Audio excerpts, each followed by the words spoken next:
સાહેબ એક જ ગોહિલવાડમાં નિયમ હતો, લખી લેજો મિત્રો, રાજાશાહીમાં, કે પ્રજાના ઘરમાં ચોરી થાય તો રાજ ચોર પકડી દે, અને રાજથી પકડાય નહીં તો રાજ તરફથી ભરપાઈ કરવામાં આવે. સાહેબ આ એક જ ભાવનગરમાં નિયમ હતો સાહેબ. અને જે આ દેશ આઝાદ થયો ને તેથી પહેલી સહી ભાવનગર મહારાજાએ કરી છે. મને બહુ ગમે છે આ પ્રસંગ. જયારે જયારે કહું ને ત્યારે મને શેર લોહી ચડે છે આ પ્રસંગ કહું ત્યારે. લોખંડી મહાપુરુષ વલ્લભભાઈ પટેલ આવીને ઉભાર્યા, 18 હે પાદર નો ધણી સાહેબ ગોહિલવાડ ધણી સહી કરતે પેલા એટલું પૂછ્યું હતું, વલ્લભભાઈ સહી તો કરી દઉં પણ થોડો સમય આપશો મને. શું વિવેક હશે સાહેબ ગોહિલવાડનો. અને વલ્લભભાઈ પટેલ ધ્રુજી ગયા હો એના વિવેક ઉપર. અરે બાપુ સમય માગવાનો હોય, આપ પહેલી સહી કરો છો, બહુ મોટી વાત છે. સમય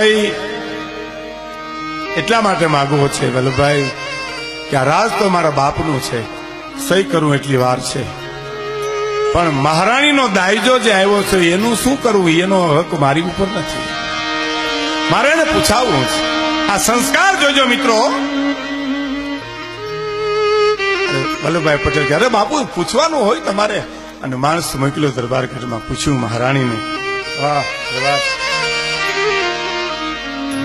કે મહારાજ કહેવરાવે છે કે રાત જાય છે, દેશ આઝાદ થાય છે, અને તમારા દાયજાનું શું કરવું એ પૂછે છે. અને આ દેશની ક્ષત્રિયાની જવાબ આપે સાહેબ. ગોહિલવાડનું અર્ધું અંગ બોલે છે કે મહારાજને કહી દો જો આખો હાથી જાતો હોય ને તો એનો શણગાર ઉતારવાનો ન હોય. એ તો હાથી તો એનો શણગાર હોતો દ્યો તો હાથી કહેવાય, તો જ રૂડો લાગે. આ વાત તો રાજાશાહીમાં બની. પણ મારે તમને જે પ્રસંગ કેવો છે, 1954-55 મહારાજા કૃષ્ણકુમારસિંહજી મદ્રાસમાં ગવર્નર હતા, અને એ બે વખતે ખેડૂના બળદ કોક ચોરી ગયું. ભાઈ એ બળદ ચોરી ગયું એટલે તરત ખબર પડી ગઈ, હાલો આપણે કઈક ચોરી થાય તો આપણે તો બાપુને રાજમાં કહેવાનું હોય.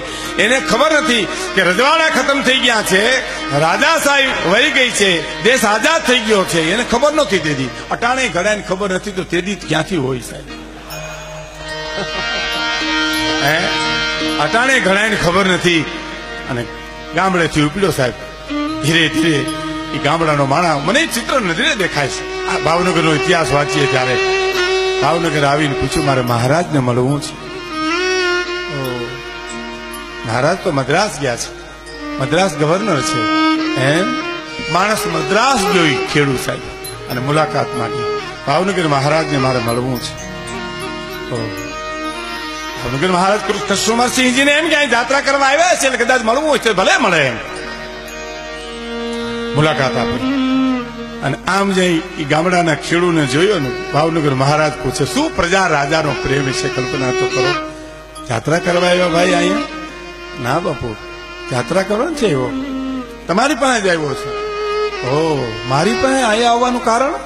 મારા બળદ કોક ચોરી ગયું બાપુ, મારા બળદ કોક લઈ ગયું.